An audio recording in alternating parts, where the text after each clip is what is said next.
Now I speak to you like this because somebody's got to tell you the truth somewhere, sometime, rather than wrapping it up in nice little packages, sugary little bits and fancy little ways of speaking to you, saving you from the dreadful truth by prettying it up. Well, I don't save you from the truth. This is what you are.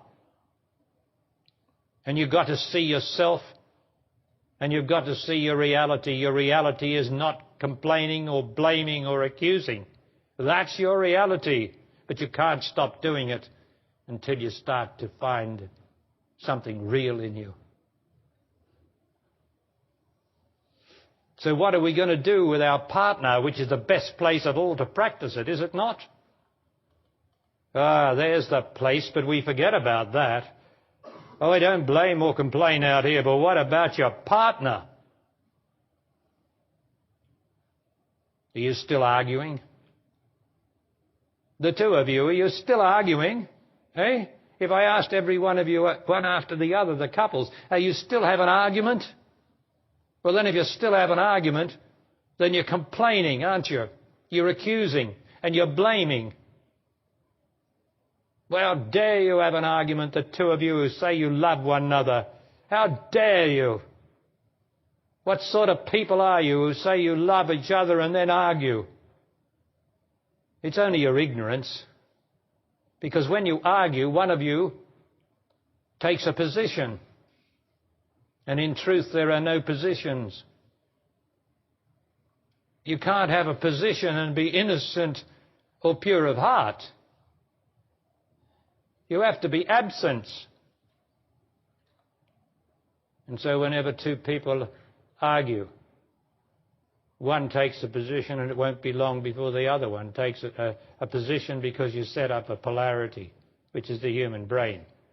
Always sets up polarities, this against that. And do you still discuss? Do you still discuss in your partnership? Do you have a nice little discussion? Do you still do that? Well, all discussions lead to ignorance. All discussions are ignorance. If you've got to say anything to your partner, why don't you speak the truth? I love you. I love being with you. I love you. You are beautiful. You are sweet. I love kissing you. I love my arm around you. I love being with you. I love holding your hand. What else have you got to say, for Christ's sake? What else are you going to say to somebody you love? What are you going to say to God? If you truly love God, what are you going to say? Oh, forgive me for my sins. Oh, forgive me for this, all this Christian bullshit. You're going to say, forgive me, forgive me, forgive me. Always ask and always wanting to get. Instead of saying, I love you, I love you, I love you. I don't care about anything else. I just love you. What do you think the love of God is? Asking for forgiveness? My God, you know what? If we were asking for forgiveness, the whole human race would be down on their face all day long saying, forgive me, forgive me, forgive me. Every single one of us. But there's nothing to forgive. You have to pay for what you've done. And it will appear to you in your circumstances, which is doing this very day in the circumstances of your life.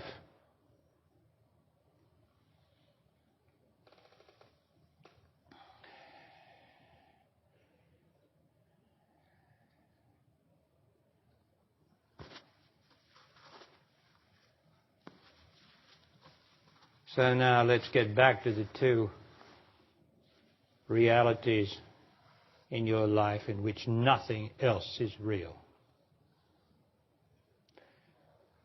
You have this God-given pure intelligence which never ever moves as thought. Did you hear me? The mind is not intelligent because the mind is always moving. The emotions are not intelligent because they're always moving. But pure intelligence, which is each one of you has, never moves. And pure sensation, the other reality, is the very foundation of your physical body. And as I've said, your physical body is the center of the universe. Yours. Not the person next to you. Yours.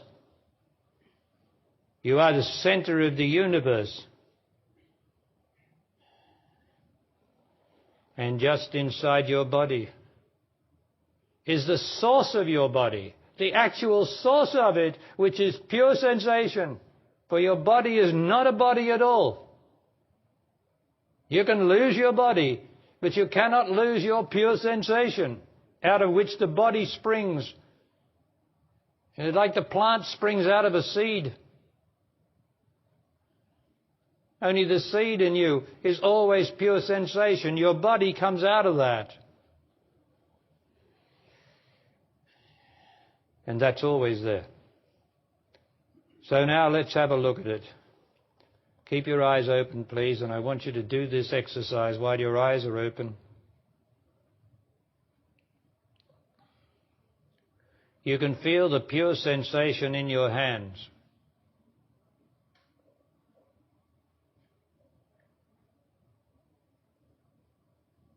It's always there and will never ever leave you. It's in your feet.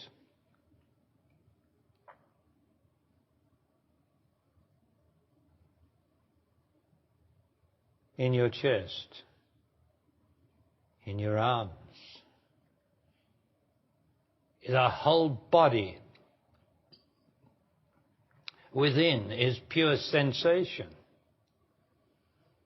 And eventually, as we become intelligent enough, the body starts to disappear, the external body starts to disappear, and we can focus on the pure sensation out of which the body appears.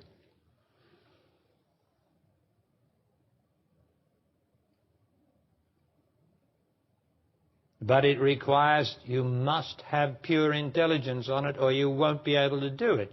Your mind will start thinking, is this it? Is that it? Oh, I can't do it. I can't do it. That's your stupid mind. It can never do what I'm saying. You have to have pure intelligence, and the mind is some sort of reflected intelligence. Now, can you get your sensation? Is there anybody here who can't sense or register the sensation in their body? In their body. If you mention it to me, I will help you. Because I have run into it many times in speaking to people who have so little feeling that they can't register it. Then that is not an accusation and it is not a criticism.